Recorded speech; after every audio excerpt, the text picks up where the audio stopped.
We make our friends, we make our enemies, but God makes our next-door neighbor.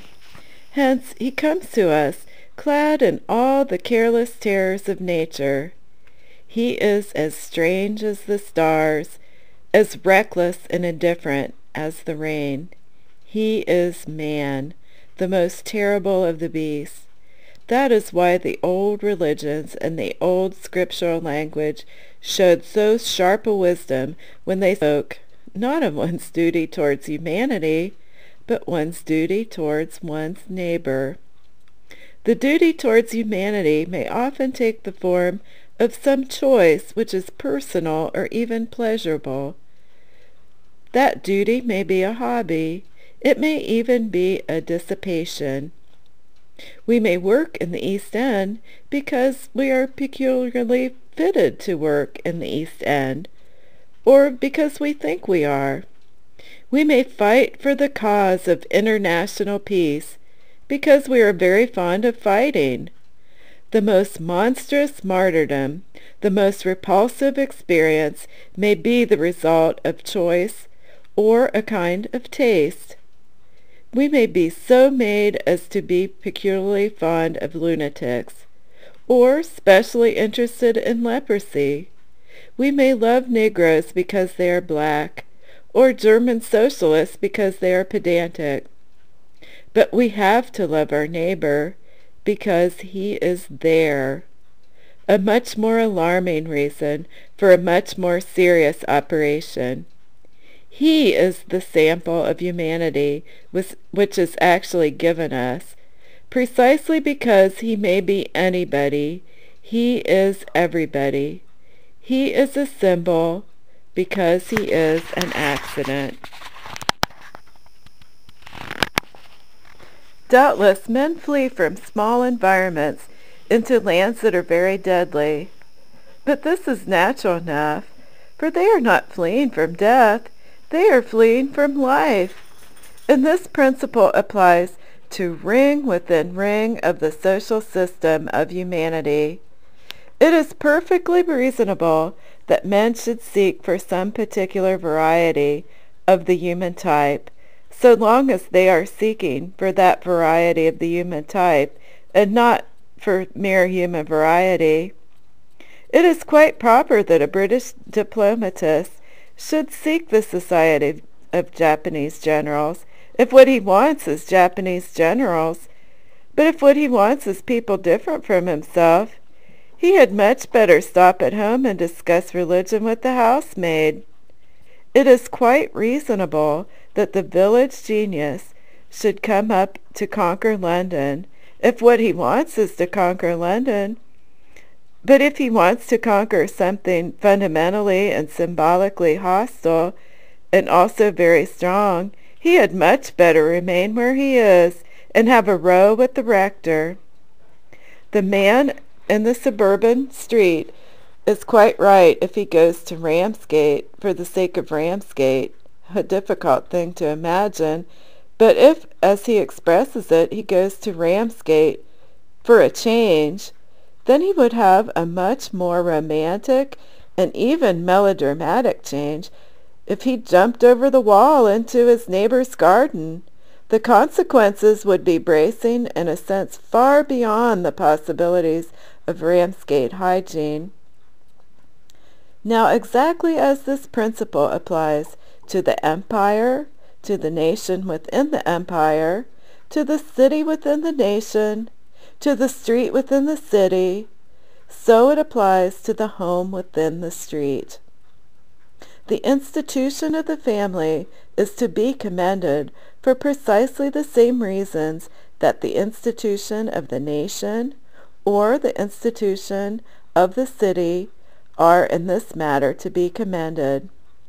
It is a good thing for a man to live in a family for the same reason that it is a good thing for a man to be besieged in a city. It is a good thing for a man to live in a family in the same sense that it is a beautiful and delightful thing for a man to be snowed up in a street. They all force him to realize that life is not a thing from outside, but a thing from inside. Above all, they all insist upon the fact that life, if it be a truly stimulating and fascinating life, is a thing which, of its nature, exists in spite of ourselves. The modern writers who have suggested, in a more or less open manner, that the family is a bad institution, have generally confined themselves to suggesting, with much sharpness, bitterness, or pathos, that perhaps the family is not always very congenial. Of course, the family is a good institution because it is uncongenial. It is wholesome precisely because it contains so many divergencies and varieties. It is, as the sentimentalists say, like a little kingdom, and like most other little kingdoms, is generally in a state of something resembling anarchy. It is exactly because our brother George is not interested in our religious difficulties, but is interested in the Trocadero restaurant, that the family has some of the bracing qualities of the Commonwealth. It is precisely because our Uncle Henry does not approve of the theatrical ambitions of our sister Sarah that the family is like humanity. The men and women who, for good reasons and bad ones, revolt against the family are, for good reasons and bad, simply revolting against mankind.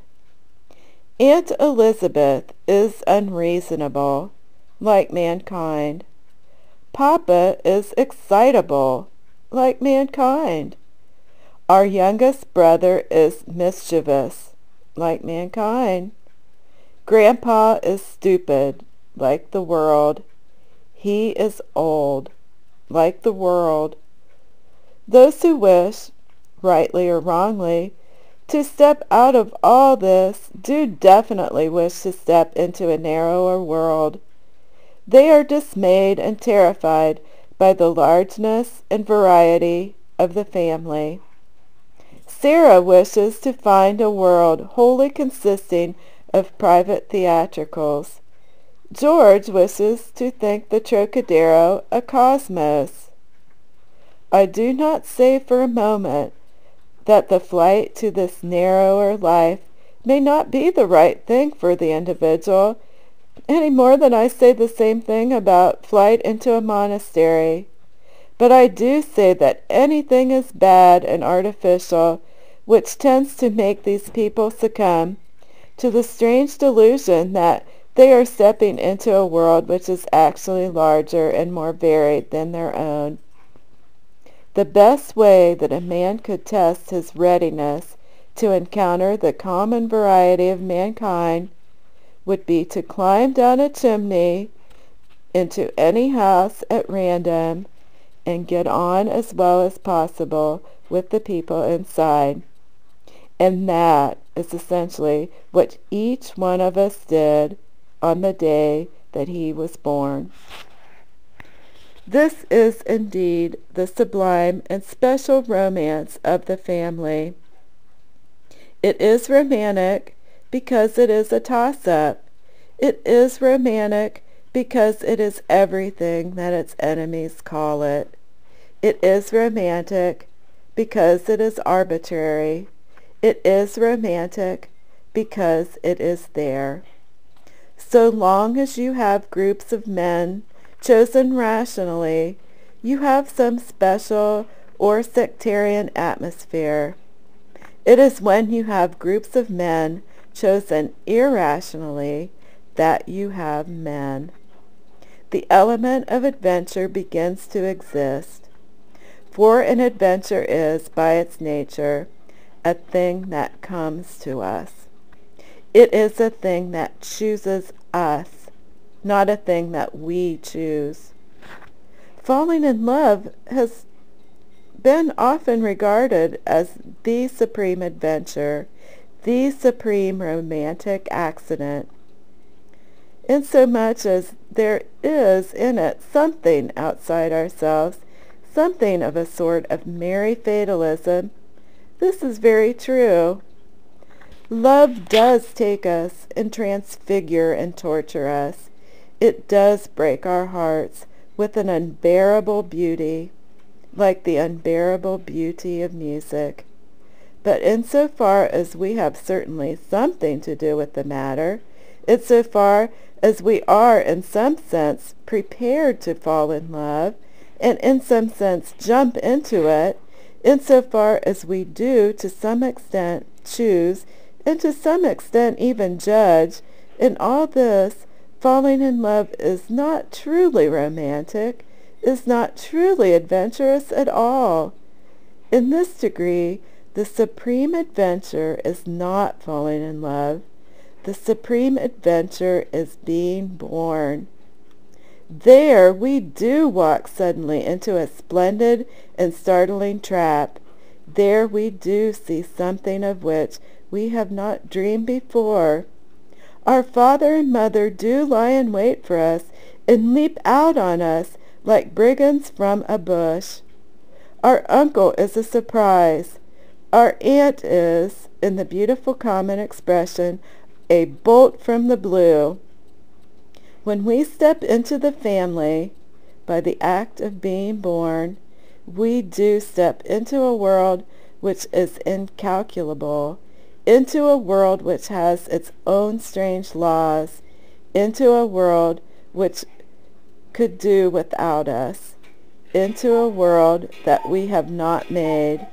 In other words, when we step into the family, we step into a fairy tale.